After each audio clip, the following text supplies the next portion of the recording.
Welcome, everyone, to another episode of Promptly Speaking, where we bring you the movers and shakers of the IT BPM industry and their stories of success. I'm your host, Jack Madrid, and today we have a truly special guest. We have Tarun Sareen, Managing Director of Sun Life Global Solutions.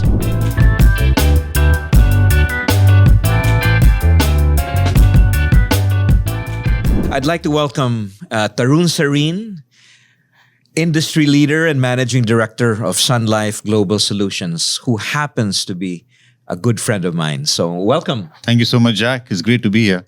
I have enjoyed every single conversation I've had with you, Tarun, and I look forward in particular to this one.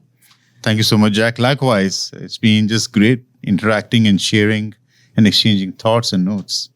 No stranger to the Philippines.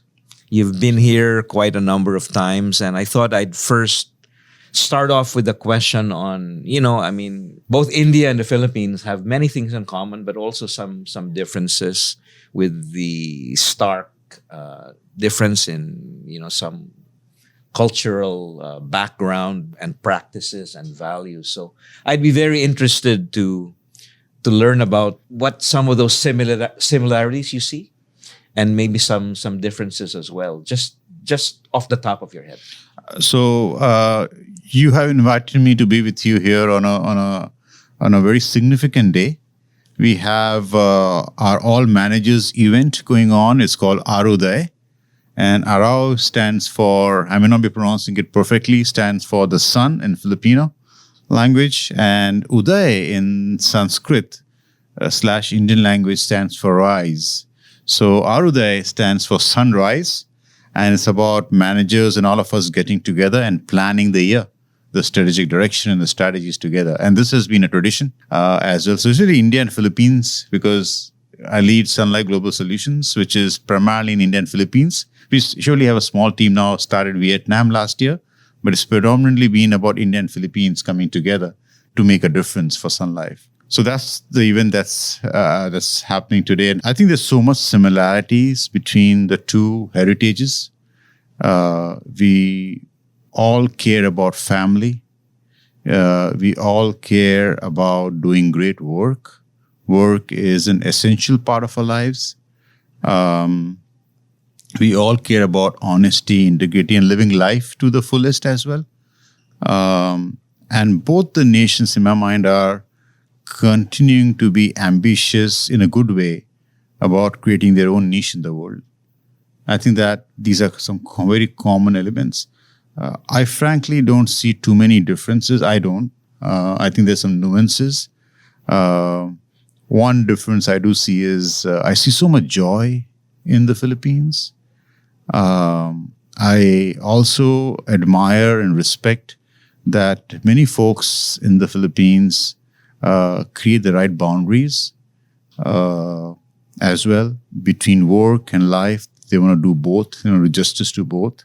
It's true in India as well, but I think the folks here have achieved a better equation, it looks to me. I think from the expectation from a work environment perspective also, it's very similar. Maybe degrees are different. What I have learned is the folks in my team who are based in Philippines treat work as another family. It's work family. So it is in India as well. The degrees differ, and I respect that. Quite fortunately, we have a declared culture of care. So it all fits very, very well. So I think that's how I see both the nations. I'm just privileged to serve colleagues globally, because we do work for 28 geographies. But most of my lifespan in Sun Life is spent with my team, which are primarily in the Philippines and in India. Thank you for your sharing that, Tarun. What struck a chord with me in what you said was that sense of community, yes, and that sense of family. These are two very powerful bonds that I see in both cultures. Yes, we have a rich Indian community here, yes, living in the Philippines, as well as our still growing IT BPM industry, and it is no surprise to me that these two cultures get along so well. Yes. Unless there's an accent, you can't actually tell who's who. I think it's very common set of values as well. At the same time, as a professional, I don't take any geography, including India, where I was born. I'm an Indian. I don't take that for granted either. I don't take any other geography for granted. So there's things to be learned from different nations. So I'm certainly a gem seeker. I'd like to look at inspirations and gems from wherever I can find them.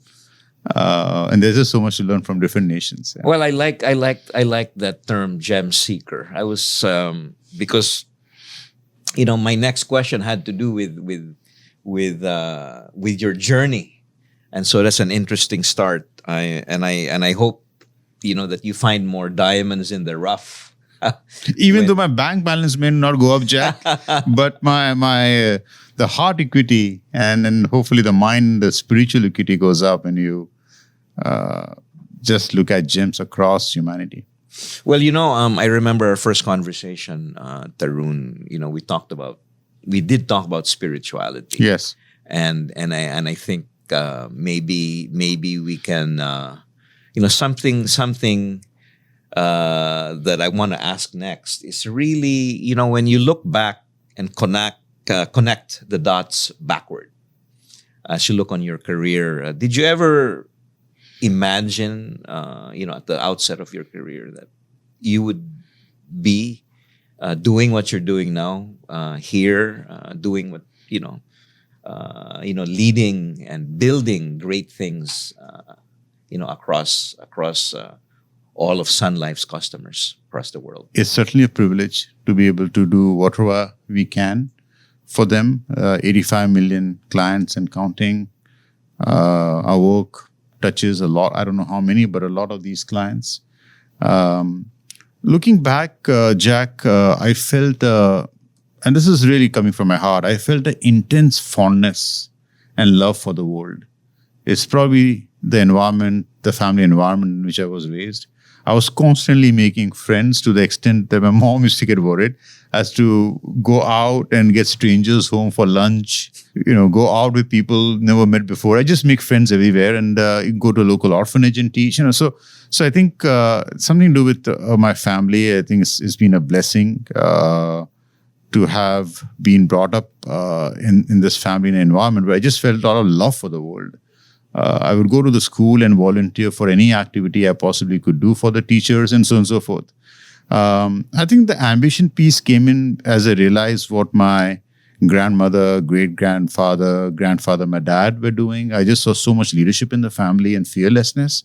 I think that, I would say, my love for humankind, my love for people connected with the ambition to continue to do bigger things.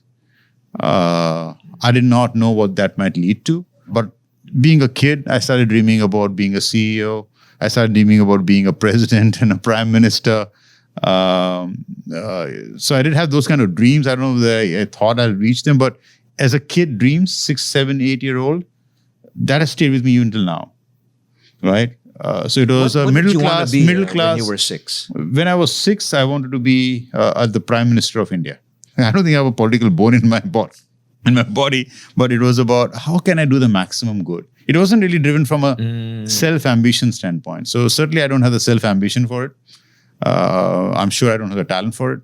But it was driven by how can I drive the greater good and feel, kind of give what I feel inside. It was not about receiving. It was maximum about giving. Impact. Yeah, it was about giving because we are middle class, but we never struggled for money or any of that, right? So I didn't, it was quite an abundant. I was brought up in abundance. So throughout your adventure, Tarun, I'm sure you've had your share of many experiences for sure, ups and downs. Was there, and these are moments when I personally learn the best. So could you share maybe a particularly memorable setback and what you learned from that and how did you bounce back? That's one question I thought you may ask me, and I was thinking about it. I was sharing with my team on the way here. Man, there are just so many of these gems. I call them gems of experiences, setbacks. And you said the same thing early on. I said, which one can I really share with Jack and anybody who chooses to listen to this podcast? I don't know whether I'll select the best one, but I select one which may be a little bit different than what I have seen being shared. There was a particular time when I won't name the company, when the manager changed and the new leader who came in had his own view, and he pretty much fired all my peers. So this was my manager. He pretty much fired all my peers. And one of the days he took me to his office and he sat me down and he said, I fired all the peers, I'm going to fire you as well. And he was bringing in the team that he knew from his previous company or companies. And I told this person, absolutely, it's your prerogative. I said, you try your best to fire me, and I'll try my best to do the best job for this company because I care about the company. So till the time the door of this company opens and I swipe my badge, I'm coming in and I'm working hard. I went and told this to my wife and a couple of friends and said, hey, look for a new job. I said, I'm not going to look for a new job. I believe in burning boats. So I'm going to not create any new boats. Let's see what happens, because I just feel that I need to still give to this company. And my mission is not over. So I just hope the badge keeps on working for at least the next 6 to 9 months. And the badge never stopped working. The learning was that I respected as much as I could the manager as well, because I respected the position. I could not respect the values that I saw, but I maintained dignity. This person's dignity as well as mine to the best of my abilities. And there were also some very humorous exchanges, right? So I think when two lions sit next to one another, although I didn't think of him as lion, but I'll give him that. It's fun. And especially when one lion has more power in that company over you, it's even more fun. So I basically have this many days, not every day. Some days are tougher. I said, bring it on. Let's see. And in a nice way. And I don't respond back immaturely. I said, bring it on. Let's see how big the life challenges are. So, yeah. So I only pray that I get to do rich work. Quite a bold response to that. Silly, unsophisticated. No, silly and naive as well. But again, this is a little boy, 6 years old, who felt that he's all powerful because he feels the presence of, I don't know, whatever, God or divinity inside. And unless proven otherwise, is doing the right thing. And, you talked about that early experience of fearlessness that Yes. you learned from your grandparents. Yes. So that probably was part of why you responded. Big part. And plus, you don't want to go, although my dad was no more by that time, on the humorous side, you don't want to go home to lions in your home and say, man, I came back home like a pussycat. Nothing wrong with cats. But if you want to be a cat, be the lion of a cat. But in a good way, not in a way that you're raising a voice, not in a way, you raise your voice, pick up whatever you need to pick up in terms of weapons, only if the fight is good. But yeah, and try to make the fight not personal and invest that energy into doing even more better for the world and the company. So I'm very proud to say that almost, not that I didn't have moments when I felt that, man, I got to get up a little bit more. But it was amazing test. I've had those, not similar, but different kind of tests as well, of values basically conflicting. Quite a, I would say, memorable experience that obviously has stayed with you, over these years. I don't think about it much, but since I think that is unique, and I feel that sharing that a little bit is important. I share. But yeah, my experience is that fearlessness is quite contagious. Wow, so it's not that difficult. You should spread more of that around, Tarun. Yeah, and I should continue feeling it as well. So. Well, thank you for sharing that. Let's talk about balance. I know how impossible your schedule can be, but you must also balance, the demands of work and personal life. Always a challenge for many I've interviewed. Sure. But this is always a question of personal interest to me, because I I am also seeking that optimal balance in my own equation. So can you share how you deal with that? So I'm still a seeker of that as well, Jack. So I join you in that quest. But I think the way I first of all I try to create the right attitude about it. And the first thing I tell myself is there are people with far bigger jobs and far bigger responsibilities doing far more for the world than I'm doing. Right? I'm just one of the 8 billion. Yes, there's a little bit more of a responsibility than some of the other people I know, but there are people who are doing amazing, amazing things. So I'm inspired by them. I wonder how they maintain their work-life harmony. Let me put it that way. So first of all, that settles me. That grounds me. Number one. Number two, I have this adage, which I try to follow. I try to be where I'm most needed. Most days, right? So even if it's unpopular, even if it's an unpopular decision, I try my best because in the end, I just report to my conscience, right? That's how I try to live my life, right? I report to my conscience and nobody else.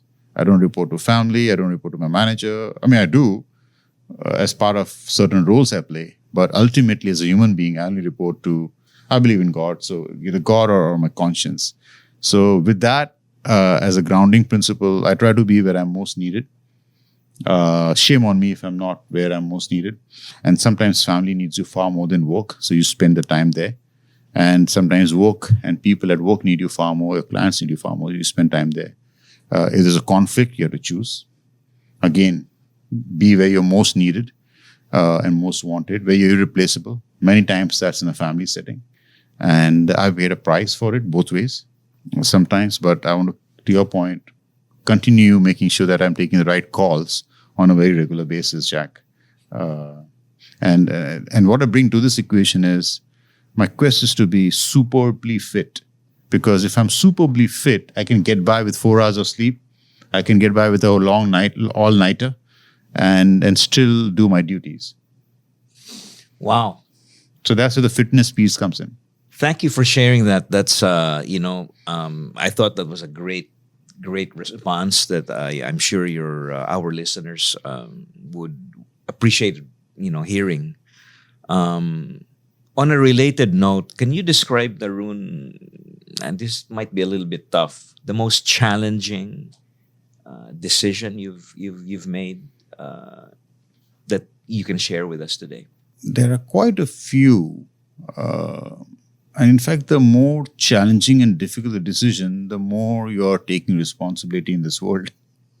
So I would think that the most challenging decisions are yet to come. But given the capability that I've had so far, I think there have been challenging decisions of where to place work. I've had the privilege of working for some great companies and sometimes had to choose which work goes where. And many times it's not a very popular decision. I had the privilege of having teams both in India and China, and I chose some work to go to China. And the part of my team, not the entire team, but part of my India team was really not convinced about it. I tried my best to convince, but they were not, at least initially convinced as well. So I've had those kind of decisions. I've had values-based decisions where the values espoused, I won't name the company, by the CEO of the company, I felt and was convinced was not right. And that's a tough one. And I was 3 or 4 levels down. The person had said something to my team which was highly disrespectful. So I challenged him. I still follow the same path. If there's a bullet that's been going to be shot at my team, it is first to enter my heart. First, it has to be given to me, right? So I did have a debate with him and asked him to apologize to my team. Wow, that's powerful. I didn't even blink an eyelid on that, right? But most people I know wouldn't do that. So I've had those kinds of, I know it's a tough decision, but it's certainly something I wish I had not had to do. Well, because you want everybody to get along. You want everybody to be very harmonious. So whenever something is not in harmony, and it is up to me to correct. I do. There are, if there's a time when where I have done something wrong, I'm absolutely okay to take it up as well. So it's not about the world not doing something right, Jack. It's same principle applies to me as well. And there are some very code of conduct decisions I've taken. If it's my team, if there's integrity lost, this fearlessness keeps coming out in your examples. I actually fear it. The only thing I fear is fearlessness. I think there's a famous quote by, who was it? The only thing to fear, I think Roosevelt. The only thing to fear is fear. I think my quote is the only thing to fear is fearlessness, because you want to make sure that I think Abraham Lincoln said this, you want to make sure that you think through in your heart and mind, both, that you're taking the right position. And once you take the right position, don't move. Just be there. So I believe in that. Several powerful examples you just shared. Taking that bullet for your team. Yes. I mean, that is rare. That's a rare trait of true leaders. I will tell you this, Jack. Many times I've felt I don't belong in the corporate world. I actually don't think. I actually think I feel I have some leadership traits. Somehow, well, the corporate legacy. world needs a diverse set of leaders, and I think they need to be more entrepreneurial. Oh, absolutely, and Right. I think it's becoming so. I would like to think. I think corporate world is progressing, is becoming that way. There are people I get inspired by who actually already had a purpose and a problem to solve, and they started companies around it. Right, you're seeing more and more of that today. So the world is becoming, I'm a big optimist. The world is becoming better and better and more inspirational. And I like to continue to think about the world in those terms. Speaking of optimism and the fast pace of how technology has, accelerated change, how have you seen generative AI, Tarun, impact your business? That's a great topic, Jack. I think we are still getting our arms and hands and head around Gen AI. However, we are investing quite a bit into Gen AI projects as experiments. For sure, we see Gen AI being a great tool, a great vector for us to impact client experience. So on the client side, as well as being an amazing tool in terms of productivity, internal productivity, on the backroom operations, as well as you're seeing some of the impact of AI in terms of, for example, Copilot, right? Just developer productivity. So I think Gen AI from a impacting productivity seems to be almost no-brainer. I hope I'm not saying it too soon, but no-brainer. And then we continue to find more and more use cases for Gen AI, even on the experience side as well. So I'm quite optimistic. I think Gen AI will be quite a game changer for us and for the industry. However, I have to hasten to add, nothing replaces natural intelligence. AI is artificial intelligence. Nothing replaces natural human intelligence. The values of empathy, the values of envisioning the future, the values of creating a world order that is about peace and harmony. All these are human-based intelligences or human-based intelligence, and it'll be more required. I do have this adage. It's not perfect, but I try to lead with that a little bit. Any work that can be done by AI probably should be done by AI, and humans should be going up the value chain. Humans are precious. Life is precious. Sentient beings are precious. So why not, the short life we have, why not spend it on the most worthwhile pursuits? Absolutely. Our industry is all about resolving problems. Yeah. And when we have a tool or a platform that can augment the way that the problem solvers resolve the issue, then this is a good thing. So I'm also an optimist, and I believe that AI will augment more than displace jobs. I agree. But we must equip ourselves with more skills than we have ever done in the past to prepare for this exciting future. Absolutely. Yeah. Absolutely. And there is something to be said about making sure it's all used for the benefit, right?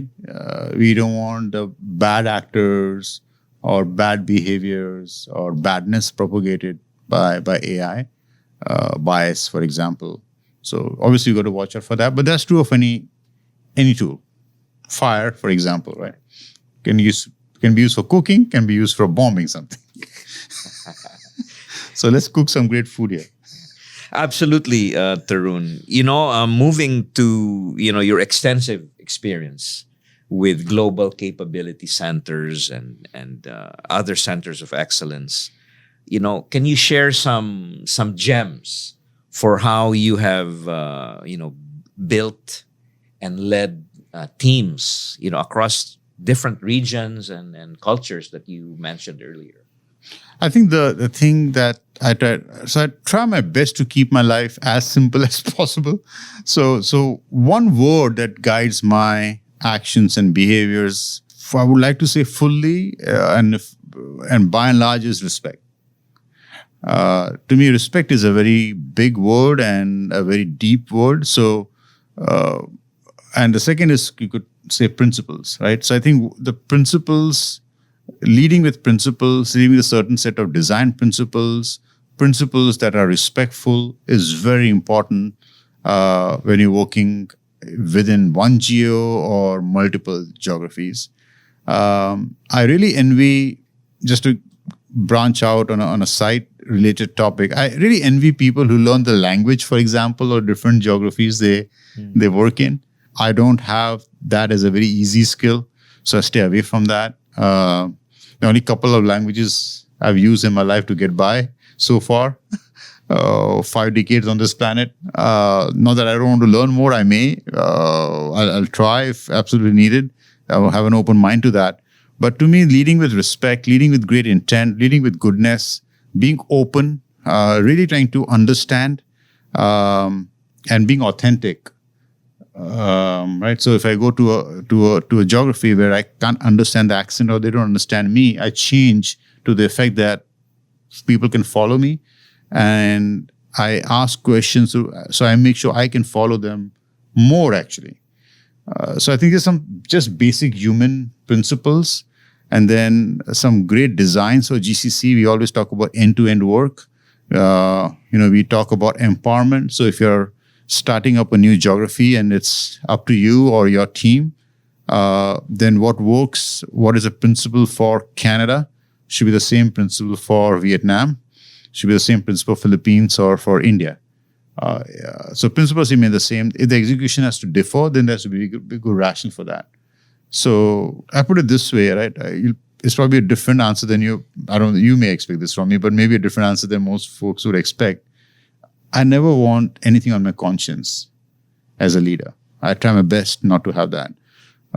So if it is up to me, I have to think, and I do by nature think about all geographies as equal respect, equal kind of work, richness of work. It shouldn't be that if I'm, just to go to a negative example, because I'm from India, I'll think about India. Let's get all the great work here. Let's have all the people from Philippines report in India. No, right? Let's be merit-based, but also make sure that some locations sometimes needs a little bit more. Let's make sure we give that a little bit more attention. Another example is diversity, right? I'm hoping in our lifetimes, Jack, it ceases to even be a topic. It just becomes natural, right? But it's been a topic since as long as I work, 30 years. As long as I work, it's been a topic, a focus area. It remains focus area because you've not reached that comfortable thresholds. Perhaps it won't be a topic when you reach some comfortable threshold, but we know we aren't there. And perhaps it's an infinite journey, but we know we haven't even reached thresholds we had in mind 30 years ago. So I think that's just another example. We have to lead with the right principles, and I believe work and jobs exist to do the work that is required, but also as leaders to follow the right principles. And if you screw up, apologize. We are humans, we will, and correct yourself and make yourself greater. Thank you, Tarun. Second to last question. I'm sure our listeners would like to hear more about your own plans and aspirations for the Philippines organization. We certainly have plans and dreams and aspirations and clear aspirations for the Philippines organization as well. We want to continue to play a leadership role in technology. in the Philippines. Right now, we have huge leverage in terms of displaying leadership as well as execution for Asia. Asia is one of the 4 pillars of our company, of Sun Life. So displaying a leadership role on the Asia front, driving innovation for the world from the Philippines organization as well, continuing to lead operations and the future of operations, leveraging Gen AI, for example, converting insights from the calls. We have about 5 million calls that we take on an annual basis, converting, first of all, deriving insights from those calls and converting that into products, enhanced solutions for our clients, an enhanced experience that's happening already, but having a keener eye to convert that to products and solutions is something that we'll focus on from the Philippines specifically. As well, advancing our culture is of utmost importance, advancing digital agile ways of working. I think it's tough for me to think only Philippines on this one, but Philippines organization is absolutely expected. All of us are expected, and I consider myself part of Philippines organization as well, expected to advance a culture of 4 things. Culture of care. Care for a purpose, care for each other, care for our clients, care for colleagues. A culture of authenticity, vulnerability. A culture of inspiration, third, and a culture that generates impact and a positive change for the clients as well as for the community. So we are holding ourselves responsible for that. Sunlight Global Solutions, India, Philippines, and Vietnam combined is a microcosm. Recently, one of our leaders said, Tarun, is not a microcosm, it's macrocosm because of the impact all of you guys are making. So it's a very generous gift, I would say, in terms of compliment to us. We'll take it because it places even higher responsibility for us to leverage the vast experience we have within the GCC, which does work for all of the company, to bring about bigger solutions. And we have, and we're taking that on. We launched Innovation Month. We had 120 teams innovating for months, 36 startups as part of the 120, 4 venture capitalists, all trying to solve the problem that is relevant to Sun Life as a company. And Chris Way, who's a Chief Client Innovation Officer of the company, has partnered with me on this, apart from the rest of the executive team of Sun Life as well. So I think there's some great examples for us to be a digital hub. Already some great examples and strides made towards being a digital hub of a company, a innovation hub. Leading, second pillar is being a powerhouse of technology and engineering. Third is being leaders in operations, defining the future of operations. The fourth pillar is really enterprise-wide solutions and innovation. And the fifth is being an amazing, joyful place to work and a place that is bolder. Bolder is a mindset, culture across the company that we strive for. And as part of Bolder being a superbly empowered and empowering organization. Philippines, India included, but Philippines has a leadership role in all of this. Impact and culture. Advancing both impact and culture. And people are counting on us. You paint a very courageous and exciting future for the Philippines organization, and And I really see it that way, Jack. I really do believe that. I really see that. If you were to see my internal emails, it'll talk about the same thing. My team is right here. They keep on watching me. I'm sure they can attest to that. I've actually had to say to all leaders, what I write, it sounds grand, but I really mean it, and I know we'll achieve it.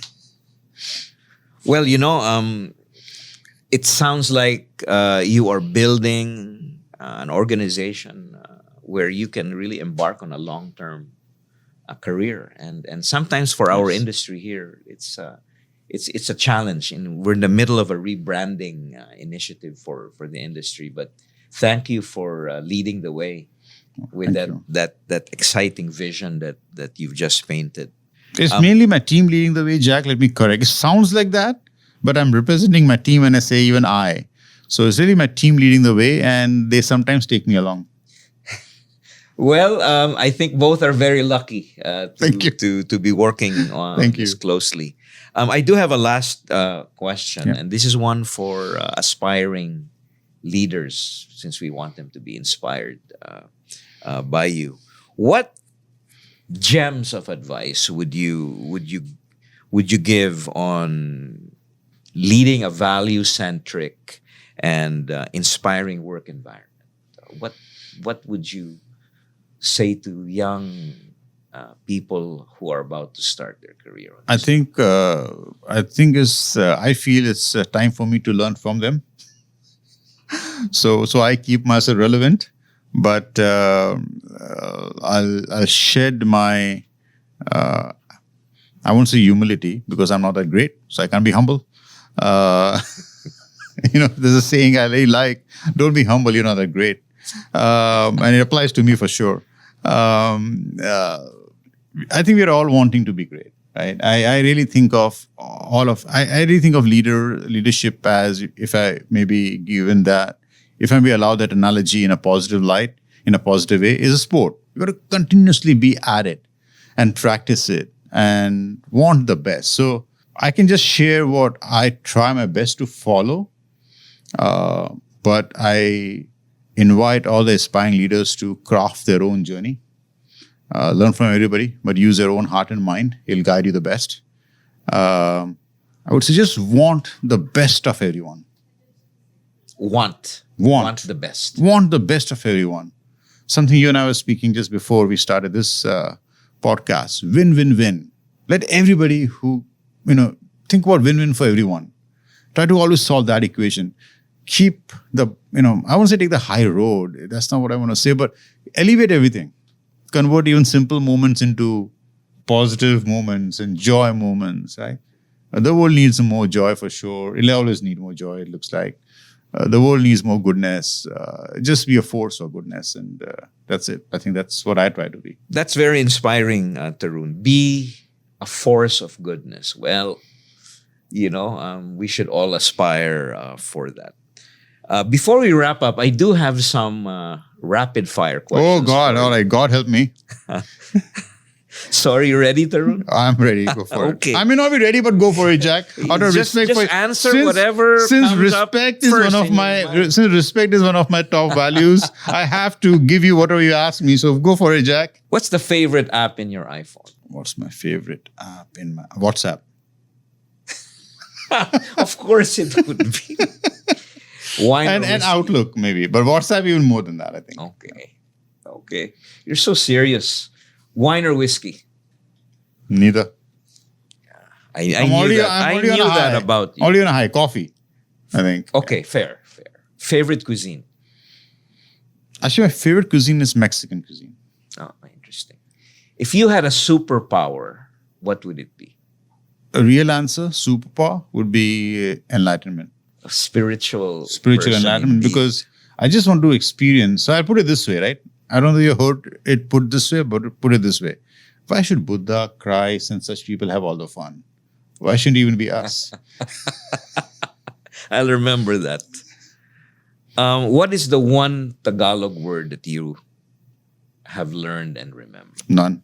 Aroy. Aro. Aro. Yeah, that's the only one. Okay. Even that I can barely pronounce, so I apologize. What do you consider the most unforgettable place in the world? None yet. Wow. The reason for that answer partly is, I don't know, it's normal, it may not be. It may be one of my, we all have our quirks. One of my quirks is just take the learnings from the past and not wipe it, but it's like driving a car, right? The glass in front of you It's is the so journey. much bigger. Yeah. And I understand. the mirror to look at the traffic behind is so small. Life is all about today and tomorrow. And honor the past, but let it rest. It's gone. Wow. So hence, I no will. memory. I'm gonna. So write- let's create new I'm gonna memories. write that down. Let's create new memories. Yeah. Thank you. If you were not in your current role, what do you think your career path would have been? Monk. I've got the hairstyle for it. No, but I think it's a tough one. Perhaps there are a few that come to my mind, right? So it could be doing some projects for the World Bank. I actually had applied to Yale. I'd got into Yale as well. Got a partial scholarship, but I couldn't go, or I didn't go. I chose to join GE instead. But if I had to have an alternate career path, I would probably be doing projects for a little bit undernourished parts of the world. Yeah. Okay. Hands-on. If your friends would describe you, what is the one word you think they would use to describe Driven. you? No doubt. I think driven. I asked my school friends this question. I went to St. Andrew's School in Mumbai.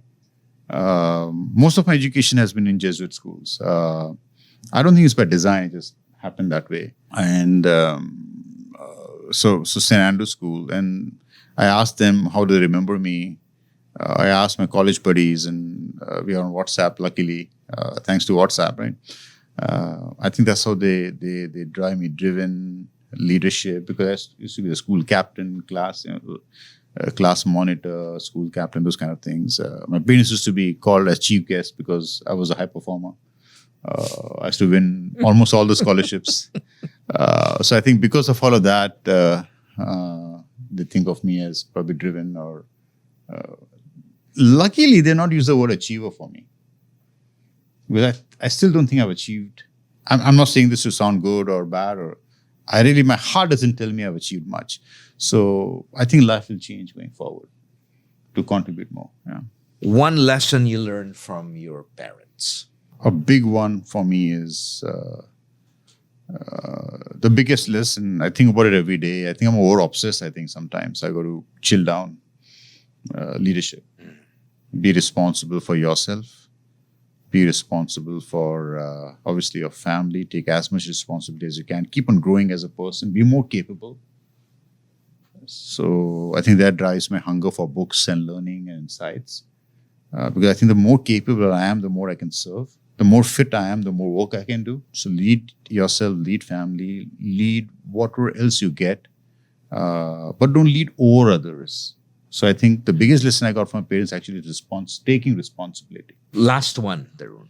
How would you define success in your life? I really don't know the answer to that, but I can tell you. When my heart tells me. You will know it. I will know it. You will feel it. I have partly felt it so far. I've not really felt it. So, but my heart tells me I'm doing my best. So I think that's success to me. Just doing my best is my success. But it also tells me the same breath it's the same breath that tells me that you're doing your best so far, that's great, but there's much more to do. An appropriate final statement from you, Tarun. Tarun, it's been a pleasure having this conversation with you. I want to thank you for taking time out to have this chat with me. And I'm sure our listeners and our viewers enjoyed every minute of it as I certainly have. So thank you again, Tarun. It's been another very interesting, compelling episode on Promptly Speaking. And again, my heartfelt thanks for taking the time to speak with me. No, thank you so much, Jack, as well. It was a pleasure to be here. There's not much about me, but you pulled out things and I hope they are relevant. Yes, I'm just a normal person trying to do the best I possibly can. So I'm glad to be in everybody else's company here. So thank you. To our viewers, Tarun Sareen of Sun Life Global Solutions. Thank you. Woo!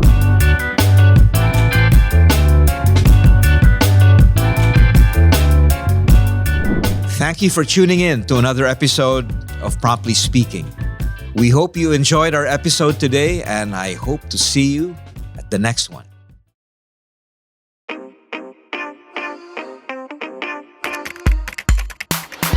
That's information technology and business process management. We are coders and programmers, agile animators, illustrators, auditors, analysts, from consultants to managers, nurturing nurses and doctors, data developers and testers, VA smiling CXRs and artificial intelligence engineers. Oh wait, there's more. We are problem solvers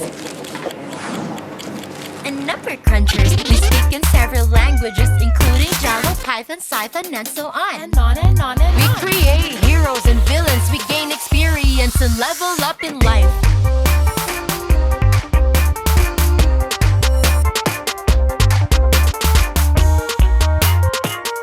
We are the IT BPM industry, working with the Philippines. Join us